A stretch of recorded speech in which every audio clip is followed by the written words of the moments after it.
Finally অ্যাপেলের most affordable iPhone 16ই তারা launch করে ফেলেছে মাত্র $599।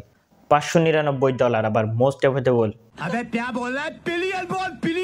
আজকের এই ভিডিওতে আমরা এটাই জানবো যে আইফোন 16ই কি $599 নেওয়া ভালো হবে না, আমার কি মতামত আইফোন 16ই সম্পর্কে সকলগুলোই আজকের ভিডিওতে জানবো। তো প্রথমেই আমরা ডিজাইন নিয়ে বলবো।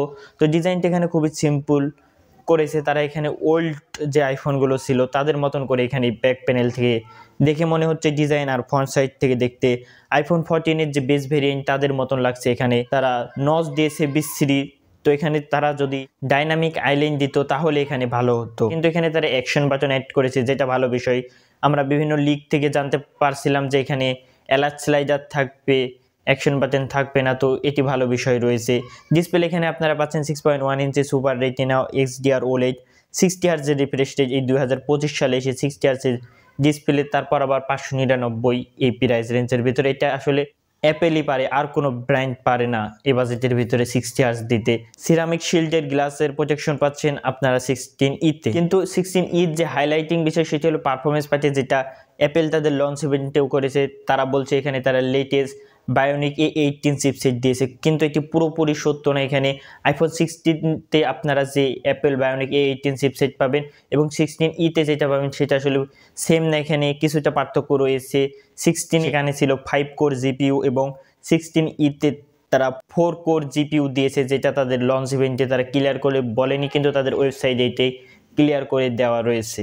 তো এর ফলে 16-এর তুলনায় 16E-তে পারফরমেন্সের দিক দিয়ে কিছুটা কম পাবেন, কিন্তু তাদের যে অপটিমাইজেশন রিয়েল লাইফে ব্যবহার করে এখানে খুব একটা বেশি পার্থক্য অনুভব করতে পারবেন না। ব্যাটারিতে তারা বলছে যে এখানে 22 ঘন্টা পর্যন্ত ব্যাকআপ পাবেন, কিন্তু কত এমএএচের ব্যাটারি তারা এটা ক্লিয়ার করেনি। Type-C পাচ্ছেন এই ফোনটিতে। তার পাশাপাশি অ্যাপেল ইন্টেলিজেন্সগুলো আপনারা 16E-তে পেয়ে যাচ্ছেন, ফেস আইডি পাচ্ছেন এই ফোনটিতে। ক্যামেরার দিক দিয়ে এখানে 48 মেগাপিক্সেলেরই একটি সিঙ্গেল ক্যামেরা রয়েছে, তবে তারা এটাকে 2-in-1 ক্যামেরা বলছে।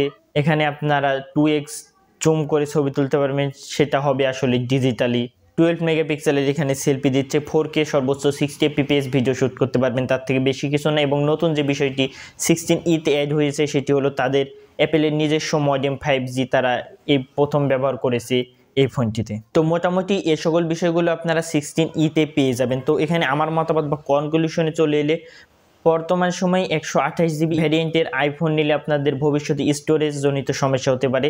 তো আপনারা যদি আইফোন 16E যদি কমপক্ষে যদি 256GB ভ্যারিয়েন্টে যদি নিতে চান, তাহলে এখানে প্রাইস অলমোস্ট $699 পড়ে যাবে, যেটাকে বাংলা টাকায় কনভার্ট করলে আপনার সেই প্রাইস রেঞ্জের ভিতরে অ্যান্ড্রয়েড যদি দেখতে চান তাহলে আপনার ফ্ল্যাগশিপ লেভেলেরই অ্যান্ড্রয়েড ফোন পাবেন।